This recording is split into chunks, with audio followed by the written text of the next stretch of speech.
எடப்பாடி அண்ணாச்சி எக்கு தப்பா நின்று ஒரு விஷயத்தை கண்டுபிடிச்சு சொல்றாங்க. திமுக ஒரு பச்சோந்தி கட்சி, எந்த நேரத்தில் எப்படி மாற்றும்னு தெரியாது. ஆனா இந்த ஸ்டாலின் அரசு, ஸ்டாலின் மாடல் அரசு, திராவிட மாடல் அரசுன்னு சொல்றாங்கல்ல, இது பூரா பொய், அப்படி ஒண்ணுமே கிடையாதுன்னு கண்டுபிடிச்சிருக்காருயா. திராவிட முன்னேற்ற கழகத்தை பொறுத்த வரைக்கும் ஒரு பச்சோந்தி, பச்சோந்தின்னா உங்களுக்கு தெரியும், அடிக்கடி நிறமாறும். அப்படி நிறமாறுகின்ற கட்சி திமுக கட்சி, இரட்டை வேடம் போடுற கட்சி திமுக.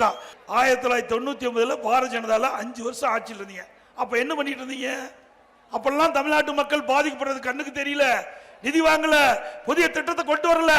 அதுக்கு பிறகு இந்த குரங்கு மரத்துக்கு மறந்தாகும் பாத்தீங்களா, அது மாதிரி பாரதிய ஜனதா போனோடனே ஜங்குன்னு அடுத்த மாதிரி தான் காங்கிரஸுக்கு போயிட்டு, காங்கிரஸ்ல போய் அங்க ஒரு 5 வருஷம் மந்திரி அனுப்பிச்சாங்க. இப்படி பாரதிய ஜனதாவிலையும் முழுசா மந்திரி சபையில் இடம்பெற்று இருந்தீங்க, காங்கிரஸ் ஆட்சியிலையும் முழுசா மந்திரி சபையில் இடம்பெற்று இருந்தீங்க. அப்பெல்லாம் என்னையா பண்ணீங்க? அப்படி ஆட்சியில கமிஷன், கலெக்ஷன், கரப்ஷன், அதுதான் தாரக மந்திரம். எங்கேயும் லஞ்சம் கொடுக்காத எந்த துறையிலுமே எந்த திட்டத்தையும் நிறைவேற்ற முடியல. அவ்வளவு ஒரு மோசமான ஆட்சி. ஸ்டாலின் திமுக அரசு மாடல் ஃபெயிலியர் மாடல் அரசாகி போச்சு. ஸ்டாலின் மாடல் அரசு ஃபெயிலியர் மாடல் அரசு ஆகி போச்சு.